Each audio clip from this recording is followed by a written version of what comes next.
that Roe v. Wade um, was going into effect. But anyway, so there's this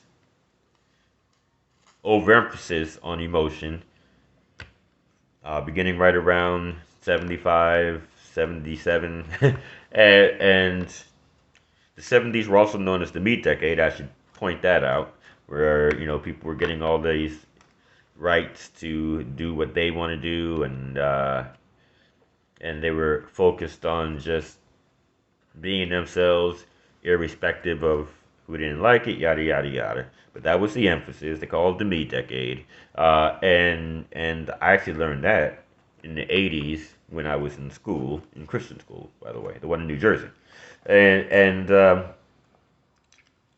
so let me see.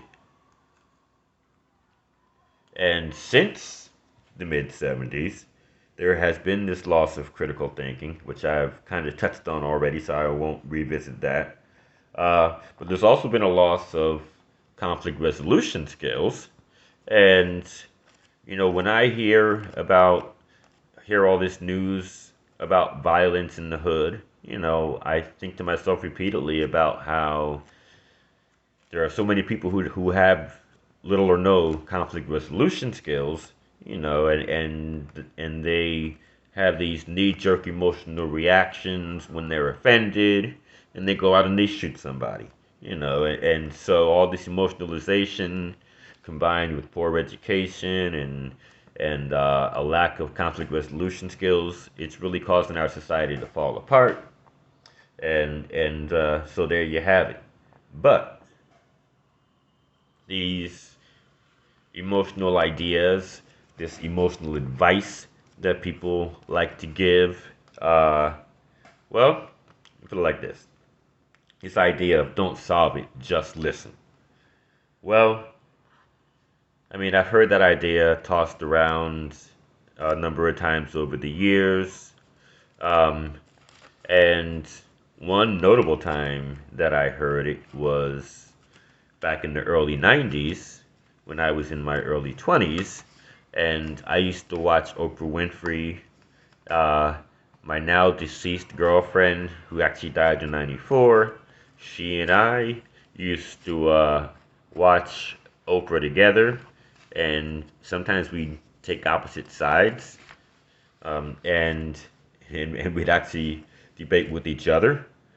But in on at least one occasion, I saw where Oprah was talking to some woman. I think she might have actually been a female psychologist, and they were talking about relationship issues and mentioned how that the man comes home from work, the woman begins to tell the man about her day.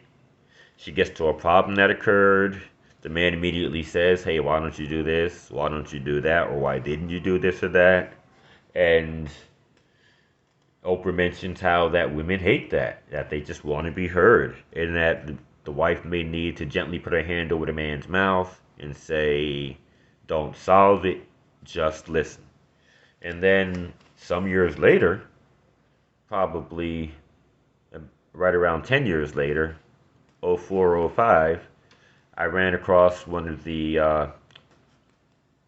uh, Jehovah Witness publications, maybe Watchtower or Awake, one of the two, but those thin little magazines that they're always giving out.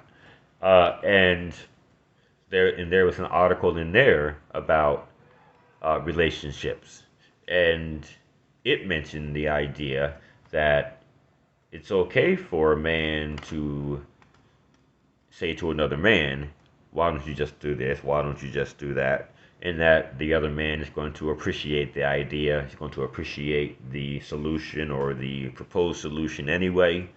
But it also went on to say basically what Oprah said, that it's not okay for a man to do that with a woman, that they just want to be heard, and that the man shouldn't just try to solve the problem. Okay, now I personally think that part of the issue might be that the woman is kind of embarrassed that the man solved the problem so handily, whereas she wasn't able to think of a solution. And so it may be this idea that she doesn't want the man to show his mental strength by solving the problem so quickly, so handily. Um,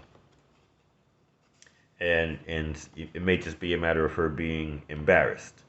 Um, Let me see. So there's another thing that Oprah said back in the early '90s that kind of left me scratching my head. So it might not have been the same show. I don't know, but she talked about how it's okay for a wife to tell the husband that she doesn't want to have sex. That he'll just figure that she doesn't feel well, and then he'll roll over and go to sleep. But it's not okay for the husband to tell the wife that he doesn't want to have sex because she'll feel like she's inadequate, and therefore, if the wife initiates sex, the man has to give in, and he has to go with it. He doesn't have the right to say that he just doesn't feel well, you know. But I'm like, well, you're a woman, and I think she was talking to a woman at the time, and the two of you are agreeing that the man might just understand that the woman doesn't feel well, and so hey, if you as a woman might not feel well, and if the man can understand that you don't feel well, then why can't it work the other way around? Why can't it be that the man doesn't feel well, and why doesn't the woman understand that the man doesn't feel well? I mean, how is it that the woman can state the idea, but she can't understand it? Come on now. So, my first time seeing Dr. Phil on his own show, I'd seen him on Oprah a few times, but my first time seeing him on his own show was in the fall of 2002. There were a couple of things he said the first time that I saw him on his own show that kind of teed me off a bit, but one of them escapes me. I tried to think of what it was, and I just couldn't. But the other one was he was talking about relationships, and he stated that if the wife asks the husband to take the trash out, he must take it out right away. He can't say wait. He has to take it out right away because if he doesn't, then she won't feel loved. And that to me just sounds like a control tactic. Like he's just dressing up this idea of control by saying that she won't feel loved if he doesn't do what she said right away. So you're just flipping the control basically. But these are just some of the wild and crazy ways of thinking that I see in our society, and some of them, that are being tossed around by Oprah or the Jehovah Witness publications or Dr. Phil. You've got people that have some sort of bully mic out there tossing these ideas around, and that just makes it so much harder to push back against them. So now for some discussion of gender equality. And this video is already quite long. I'm already 35 minutes and a number of seconds in. But, all this talk about emotional issues, and how that they're getting in the way of rational thinking in our society, it of course brings up questions about gender equality and do I truly support gender equality? And I assure you that I do. I'll say more about that in a little bit. But anyway, let's remember that men can be emotional. I don't think I need to belabor that issue. That's actually one of the problems that I see in our society, is that men have become too emotional. And I would also say that gender equality starts with how someone perceives your level of intelligence. Now, you can talk all you want about equal pay for equal work. You can talk all you want about equal job opportunities. Okay, Now, the equal pay, uh, that's a real nuanced issue that I won't get into right now.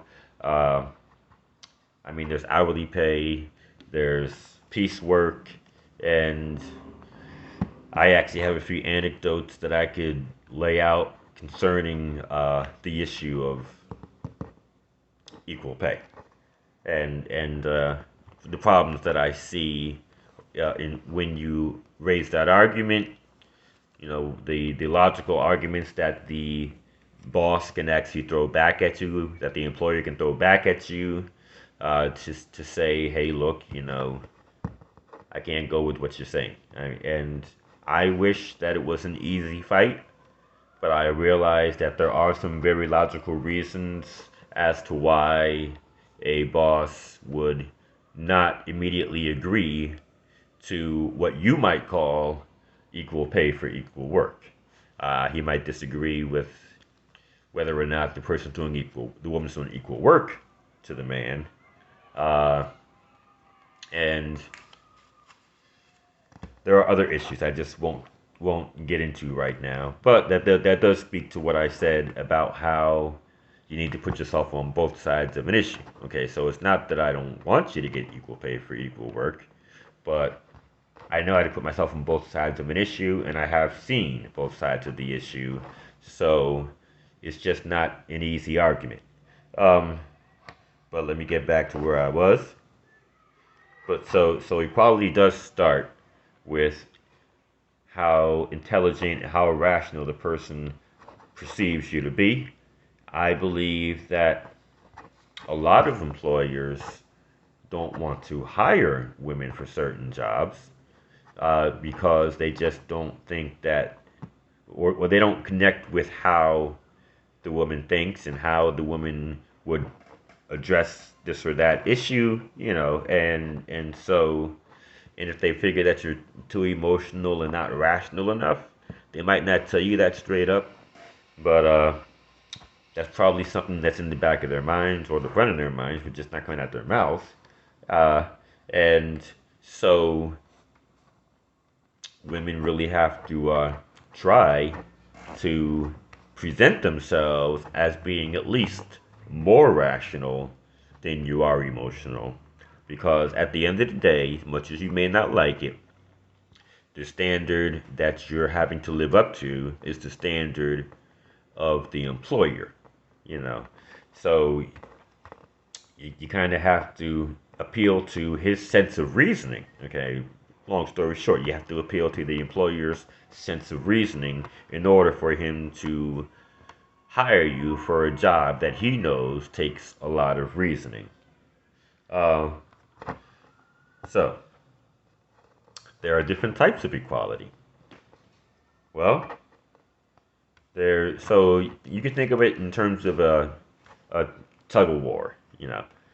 Maybe I'm getting a little ahead of myself there, but four types of equality, where men try to get women to think like men, where women try to get men to think like women, where the genders try and meet halfway, and then where the genders try to retain their distinct differences.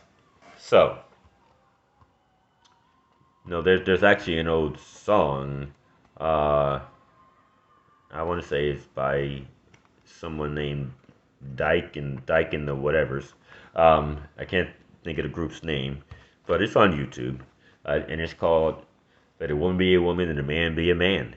And so if you try to go with the idea of just let a woman be a woman and a man be a man, well, that's kind of what got us in trouble that we're now in terms of there not being gender equality. You know, men were doing their thing over here, women were doing their thing over there. Of course, we were meeting, or there wouldn't be 7 billion plus people in the world. But, you know, you have your men meeting at the bar, women meeting in the ladies' room, men going to the men's Bible study, women going to the women's Bible study, you know, and we're developing our thoughts on different issues while dealing with others of the same gender, and then you can't figure out why the men go to their respective homes and control their wives. Well, I would let you know that the Bible actually does support the man being the head of the house. And I'm not saying that I want you to obey that particular scripture. There are actually a number of scriptures that lay out a number of gender roles, and most of them are actually in the New Testament. The Old Testament is about 3 times as long as the New Testament, but the New Testament probably has about 3 times as many gender role scriptures as the Old Testament, including scriptures about the man being the head and women not being allowed to preach and a few other things. But while I'm not saying that women should submit to men, while I'm not supporting the whole gender role idea, uh, I'm just acknowledging that those scriptures do exist, and also that saying let a woman be a woman and a man be a man, uh, each gender retaining its distinct differences. That's what gets you to the place where men can end up trying to control women and possibly succeeding. Let me see. In terms of meeting halfway, well, you'd have to have some kind of third gender that would serve as a referee, uh, as an arbiter to say what's fair. And there is no third gender. I don't care how many people tell you there's a third gender. I don't believe that there is, and so you don't have any group that's in the middle that's impartial that can make that call, and so there's that. Now, women have been working really hard for most of my life, maybe longer than I've been alive, to get men to think more like women. I mentioned earlier that back in the late 70s, I distinctly recall hearing stuff about how women want men to be sensitive, emotional, make themselves vulnerable. That's kind of how I started out. Um, and as far as men trying to get women to think like men, well, you don't see an awful lot of that. You see a lot of men giving in to what women have to say. And I don't just mean in a relationship, I don't just mean a husband obeying a wife, a boyfriend obeying a girlfriend, that sort of thing. But just men in general tend to uh, compartmental, compartmentalize and generalize what women in general have to say, and I have heard a number of conversations where men say, women don't want a man who doesn't have this or that. Women don't want a man who's like such and such, and men oftentimes will defend the sensitivities of women, maybe not with their fist, but even if they hear a man reasoning with the woman, and he's not necessarily being rude, if the guy who is giving into the sensitivities senses that the woman is upset, even though the other man is not being rude, he might step in and say things to defend her sensitivities. I've heard men say, "Oh, you can't argue with the woman; she'll always win." I remember a situation back in either late '95 or early '96 when I was in Jacksonville, Florida, where a mixed group of men and women were having a discussion about the Bible, and I've not been one to go out and tell women they have to obey a man, but uh, when a man says to me, Eric, this scripture does exist, I can't argue with him. Uh, I know it's there, and so anyway, um, there was an instance where a man mentioned that there were scriptures that lay out gender roles, and I admitted to it, and I even quoted the scriptures. And when I did, two women who actually have the same first and last name, although they're not related. They were both named Sheila Williams, and and they knew each other, and they stepped up and acted like they wanted to throw blows because I had mentioned these verses that laid out gender roles and said that women are to obey men and so forth and so on. Okay, and so anyway, I don't know how exactly I got there. I know I've been saying so many things here, but let me see. So, oh, I know. So, you don't see an awful lot of the men saying, "Hey, women, you got to be rational like a man." You have women saying men need to be emotional like a woman, but not a lot of men saying women need to be rational like a man. But then you have these employers who don't necessarily come out and say it outright, but I believe that a lot of them are choosing not to hire women for certain jobs just because they figure that women are irrational, emotional, yeah, and so they're just not being forthright about it. And so you might want to tease out their thoughts. But anyway, there are these four different types of gender equality. Uh, so we could all become like men and be equal in that sense. We could all become like women, or we can try to meet halfway, or we can be equal in our separate spaces. Uh, but being equal in our separate spaces doesn't address the employment equality issue. So, because you're trying to get men to hire women for high paying, high level jobs, right? So, you're trying to come together in the same space. So, this separate space thing, women's Bible study over here, men's Bible study over there type of idea isn't really going to work. Let me see. So,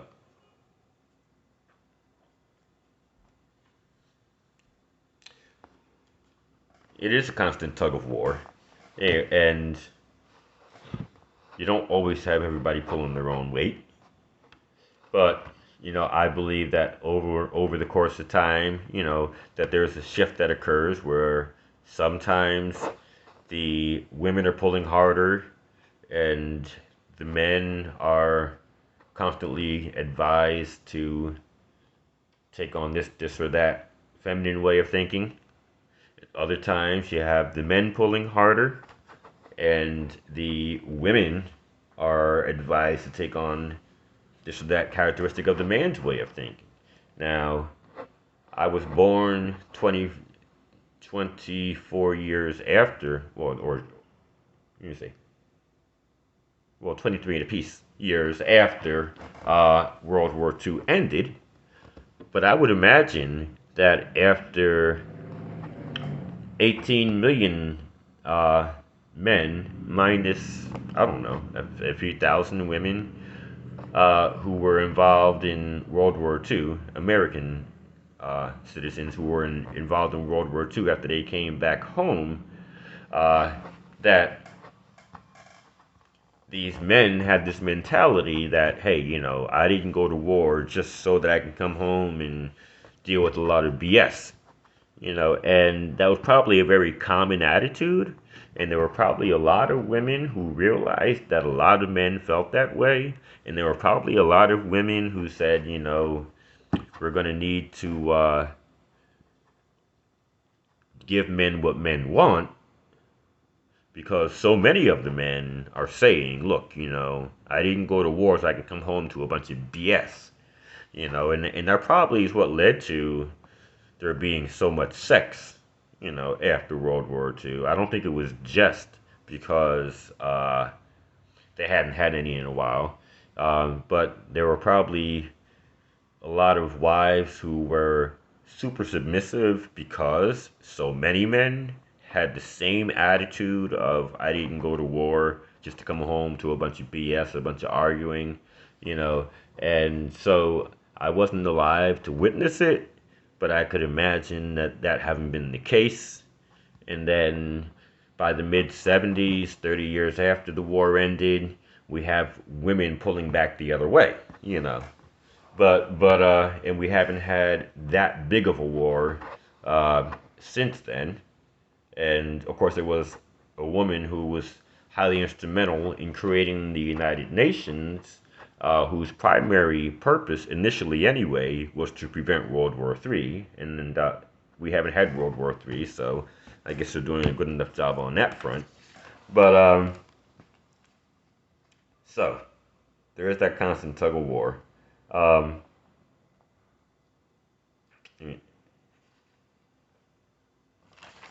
I already covered all of that. Okay, so why gender equality efforts have failed. And before I tell you, let me go grab a little snack.